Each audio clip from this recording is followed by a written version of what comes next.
இல்லை. ஆமாம், அதாவது எதிர்பார்த்த ஒன்று தான். ஏன்னா அவருடைய நடவடிக்கைகள் எல்லாமே அப்படி தான் இருந்தது, நம்ம பார்த்துட்டு தான் இருந்தோம். அதுபோல் எங்களுடைய தலைவர் சொன்னது மாதிரி தான், நாங்களாக எந்த கூட்டணி வேண்டான்னு சொல்கிறதில்ல, அவங்களா விருப்பப்பட்டு போகும்போது நான் தடுக்கவும் மாட்டேன்னு சொல்லியிருந்தாங்க.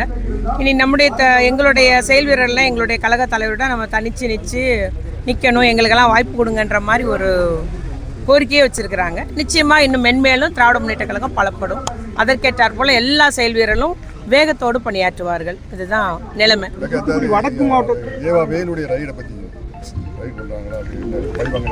இது 22 அந்த புகார் கொடுக்கப்பட்டு அப்பொழுதே எல்லாமே நடவடிக்கை எடுக்கப்பட்ட ஒன்று தான். பழைய புகாரை எடுத்து அவங்க செஞ்சுருக்காங்க. அதில் ஒன்றும் நடக்க போகிறதில்ல. அரசியல் பழிவாங்கும் செயல். அதாவது தூத்துக்குடி வடக்கு மாவட்ட காங்கிரஸ் தலைவர் ஒரு கருத்து போயிட்டு என்ன, காமராஜை பற்றி பேசுறதுக்கு எந்த அருகதும் இல்லை, அவங்க மதிப்பு இல்லை, திமுக கருத்து. இதை பற்றி உங்க கருத்து? ஏன் அவன் எப்படியாவது கொஞ்சம் ரீல்ஸ் நமக்கு வராதா, எதையாவது சொல்ல மாட்டாங்களான்னு பண்ணிட்டு இருக்காரு. ஆமா, கட்சி மாறி மாறி உட்கார்ந்தவங்க. பாஜக போனாரு, ஏடிஎம்கே போனார், எல்லாம் போயிட்டு கடைசி இப்போ மீண்டும் காங்கிரஸ்ல உட்கார்ந்துருக்கிறாரு. காமராஜருக்கு புகழ் பாடியது அவருடைய திட்டங்கள். அவர் ஒரு தியாகி, அவர் ஒரு சிந்தனையாளர், அவர் ஒரு சேவை செஞ்சவன்றதை உலகுக்கு பறைசாட்டியதே திமுக தான். எங்கள் கலைஞர் எப்போதும் செய்வார். அவருக்கு நினைவு மண்டபம் கன்னியாகுமரியில் கட்டினதும் திமுக தான், சென்னையில் கட்டினதும் திமுக தான். அவருடைய அடக்கத்தை அரசு மரியாதையோடு எடுத்து செஞ்சவர் எங்களுடைய தலைவர் தான். அதே போல் ஆமாம், மிஸ் ஆகும்போது நம்ம காமராஜரை அரெஸ்ட் பண்ணணும், பண்ணால் அவங்க ஆட்சி பிழைக்கும்னாங்க.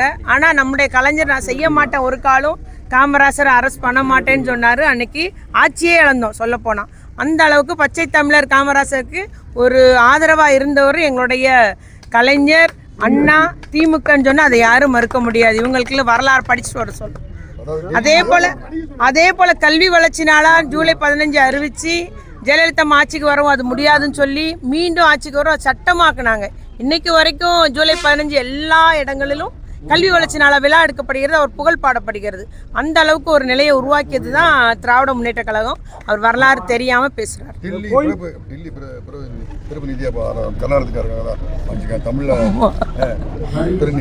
என்னன்னு தெரியலங்க, டெல்லி சிறப்பு பிரதிநிதியா ஒரு கன்னடத்துக்காரரை போட்டிருக்காங்க. அதுவும் ஜனநாயகன் பட தயாரிப்பாளராம். அப்ப அவருடைய படத்தை தயாரிச்சாருன்னா அதுக்கு தகுதியானவர் ஆயிடுவாரா? அவருக்கு தமிழ் தெரியுமா? இல்லை அவர் கர்நாடகாவை நிற்பாரா, தமிழ்நாட்டுக்காக நிற்பாரா? யாருக்காக? ஒரு டெல்லி சிறப்பு பிரதிநிதினா ஒன்றிய அரசுக்கும் தமிழ்நாட்டு அரசுக்கும் இடையில ஒரு பாலமாக இருந்து செயல்படக்கூடியவங்க தமிழ்நாட்டு வளர்ச்சிக்காக பணியாற்றணும். இப்போ காவேரி அந்த மேகதாது அணைக்கட்டில் அவருக்கு ஆதரவு, கன்னடத்துக்கு அங்கே ஆதரவாக இருப்பாரா, நமக்கு ஆதரவாக இருப்பாரா? ஸோ இது என்னது, ஒரு தயாரிப்பாளன்றதுக்காக ஒரு பொறுப்பு கொடுக்குறாரு அப்படின்னா முதலமைச்சர் என்ன இப்படி செய்யுங்க? இது கண்டிக்கத்தக்கது. நிச்சயம் அவரை மாற்றி ஆகணும். நல்ல ஒரு அரசியல் நோக்கத்தோட பொது வாழ்க்கையில் இருந்த ஒருத்தருக்கு மூத்த தலைவர் கொடுத்தா நிச்சயமா அந்த போஸ்டுக்கே ஒரு மரியாதையா இருக்கும். கடந்த காலத்தில் ஒழிப்போன்னு சொல்லி அரசு அவேர்னஸ் பண்ணாங்க. இந்த அமைச்சரே ஒரு 2 வருஷத்துக்கு முன்னாடி அந்த போதை மாத்திரை பயன்படுத்தும் மாதிரி ஒரு வீடியோ எல்லாம் வெளியாகும். இல்ல, அவரு கரெக்டா அந்த டைம்லயே நேத்து அவர் மாரத்தான் நடத்தும் போது அந்த வீடியோ வெளியிட்டு இருக்கிறாங்க. அந்த வீடியோ போட்டதே அந்த அமைச்சர் தான். அந்த நேரம் போட்டிருக்காரு அது மாண்புமிகு சரத்குமார் அவர்கள்.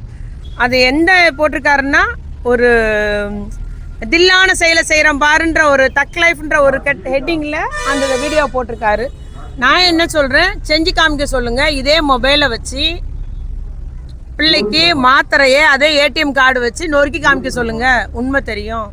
இல்லையா அமைச்சர் மெடிக்கல் சர்டிஃபிகேட் மூலம் ப்ரூவ் பண்ணட்டும், நான் போதை எடுக்கிறவங்க கிடையாதுன்னு. அப்பட்டமாக தெரியுது அந்த வீடியோவில். அதனால் முதலமைச்சர் இது மாதிரி அமைச்சர் வச்சிருக்கும் போது தமிழ்நாடு எதை நோக்கி பயணிக்கும்? அந்த அமைச்சர் மேலே உரிய நடவடிக்கை உடனடியாக முதலமைச்சர் எடுக்கணும்.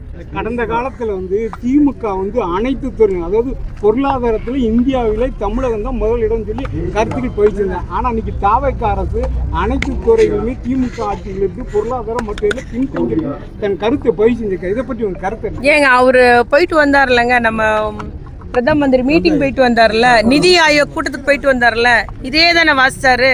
முதலமைச்சர் எழுதி கொடுத்தது அங்கே வாசிட்டு வந்தது பாருங்க. எல்லாம் தமிழ்நாடு எந்த அளவுக்கு வளர்ச்சி அடைஞ்சிருக்குன்றது அங்கே சொன்னாரு.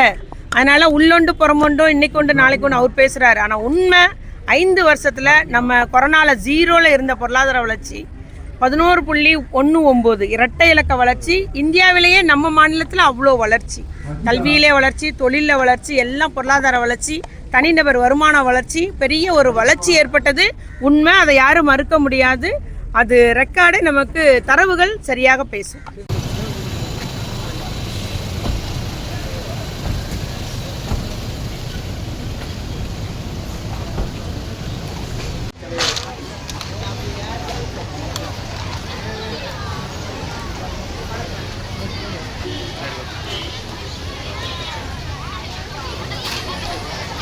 திமுகவின் மாவட்ட செயலாளரும் சட்டமன்ற உறுப்பினர் அவர்களையும் வருக வருக என வரவேற்கிறோம்.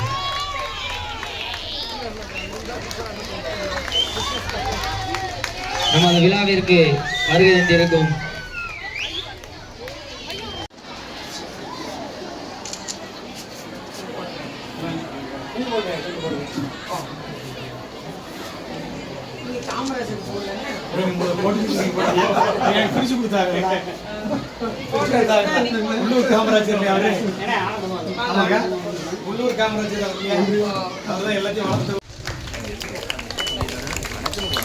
அடுத்தபடியாக மாவட்ட செயலாளர் சோழனை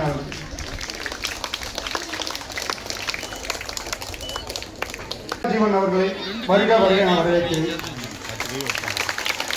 கோவில்பட்டி சட்டமன்ற உறுப்பினர் எம்எல்ஏ கருணாநிதி அவர்களையும் வருக வருகை என வரவேற்கிறோம்.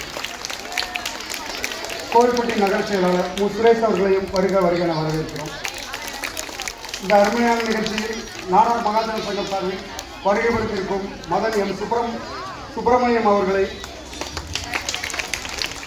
மண்டல தலைவர், விருதுநகர் மண்டல தலைவர் அவர்களையும், ஒன்றிய செயலாளர் அண்ணன் பிகிலிப்பட்டி எம் முருகேசன் அவர்களையும் மற்றும் அவர்களுடன் வருகை புரிந்திருக்கும் அத்தனை ஒன்றிய செயலாளர் அவர்களையும், ஒன்றிய செயலாளர் சேகண்ணன் மற்றும் ராதாகிருஷ்ணன் அவர்களையும் 23 இதே காமராஜர் விழாவை அண்ணன் தான் வந்து பரிசளித்து கௌரவிச்சாங்க. இன்னைக்கு வந்து சட்டமன்ற அப்போ சேர்மனாக இருந்தாங்க, இன்னைக்கு சட்டமன்ற உறுப்பினராக இருக்காங்க. அவங்களையும் என்றும் இனியவை எனினும் என் தமிழை என் உயிரென்பேன் என்று என் தமிழ் அன்னையை வணங்கி உங்கள் அனைவருக்கும் என் முதற்கண் வணக்கத்தை தெரிவித்துக் கொள்கிறேன். இன்று நான் உங்கள் முன் காமராஜரின் அரசியல் பணிகளையும் ஆட்சிப் பணிகளையும் பற்றி பேச வந்துள்ளேன். தோன்றின் ராஜர் விருதுபட்டி என்று அப்போது அழைக்கப்பட்ட விருதுநகரில் 1903ஆம் ஆண்டு ஜூலை திங்கள் 15ஆம் நாள் குமாரசுவாமிக்கும் சிவகாமி அம்மையாருக்கும் அருந்தவ புதல்வராய் தோன்றினார். இவர் எளிய குடும்பத்தில் பிறந்தவர், ஆனாலும் ஏற்றம் பல கண்டவர். அனைத்து மக்களுக்கும் கல்வி வழங்கப்பட வேண்டும், கல்விதான் வீட்டையும் நாட்டையும் உயர்த்தும் என அறிந்து சட்டங்கள் கொண்டு வந்து செயலாற்றியவர். இவர் தம் 6ஆம் மகவையிலேயே தந்தையாரை இழந்துவிட்டார். என்னென்னங்கிறத பாப்பா அவர்கள் சொல்லும்போது நிகழ்ச்சியெல்லாம் சொன்னார்கள். உள்ளபடியே அவர்களுடைய செயல்பாடுகளை தெரிந்துதான் நாங்களும் சில கற்றுக்கொண்டு அரசியல் பண்ணி கொண்டு இருக்கிறோம். அதன் அடிப்படையில் இங்கே வள்ளிமுத்துநாடார் ஸ்கூல் நடக்கக்கூடிய அனைத்து நிகழ்ச்சிகளிலும் கண்டிப்பாக நான் இருப்பேன். அந்த அளவுக்கு இந்த பகுதியினுடைய நாடார் மக சங்கத்துக்கும் எனக்கும் அந்த அளவுக்கு ஒற்றுமையும் நெருங்கி இருக்கும். ஏன்னா அவ்வளோ ஒரு நல்லவர்கள். எல்லாரோட இவர்கள் வந்து பெரும்பான்மைக்கு சொந்தமானவர்கள், எதுவும் வெள்ளத்தனமாக பேசக்கூடியவர்கள், எதையும் மனசில் நினைக்க மாட்டாங்க, நினைத்தது நேரடியாக சொல்லுவாங்க. விளக்கம் சொன்னால் அந்த அளவுக்கு நல்ல வணக்கத்தை தெரிவித்துக் கொள்கிறேன். இந்த நிகழ்வில் கலந்து கொள்வதில் நான் பெரும் மகிழ்ச்சி அடைகிறேன். பல்வேறு பள்ளிகளிலிருந்து நீங்கள் போட்டிக்காக கலந்து கொண்டிருக்கீங்க. ஆகவே போட்டி என்பது ஆரோக்கியமான ஒரு போட்டி. இங்கே உரையாற்றிய அண்ணன் கனகராஜன் பேசினாங்க. பேச்சு போட்டியில் கலந்து கொண்டுள்ள அத்துணை பேரும் போட்டியாளர்கள் தான் என்று கூறினார்கள். அதை தான் நம் மனதில் எண்ணிக்கொள்ள வேண்டும். வெளி பள்ளிக்கூடத்தில் போய் போட்டியில் பங்கெடுக்கும் போது நம்மை விட திறமையானவரை நாம் சந்திக்க இயலும்.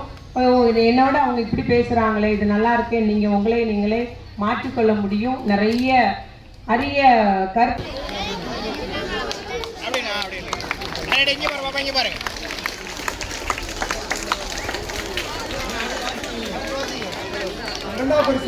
இரண்டாம் வரிசை பெறுபவர்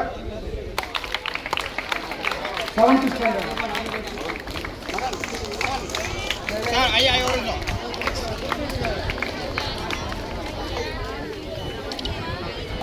மூன்றாம் பரிசு 3000 ரூபாய்.